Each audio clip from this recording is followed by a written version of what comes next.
اكتر ثلاث ممثلات اوفر ريتد بارت 2.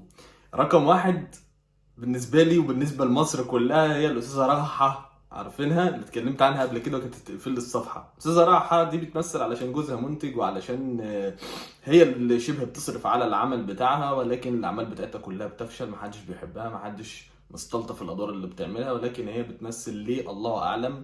يمكن يكون في اسباب تانية غير التمثيل، ولكن انا مش عارف ايه هي، ولكن هي مش ممثلة تماما. رقم اتنين بالنسبة لي هي الأستاذة ياسمين صبري، الموديل العظيمة. الأستاذة ياسمين صبري أول مرة تمثل كانت في مسلسل جبل الحلال مع أستاذ محمود عبد العزيز. قالت لك أول ما شافها في أول مشهد قال لها أنت موديل كويسة، يا ريت ما تمثليش تاني، وما سمعتش الكلام، وإحنا اللي بندفع الثمن. رقم ثلاثة بقى بالنسبة لي أستاذة مي عمر، زوجة الأستاذ محمد سامي. أتمنى الأستاذ محمد سامي يبطل اللي هو بيعمله ده، لكن هو مش هيبطل طبعا. هو لازم إيه، هو خاطفنا فاهم يعني، هو لازم كل رمضان هيعمل لها مسلسل عافية ذوق وهتتفرج عليه وهي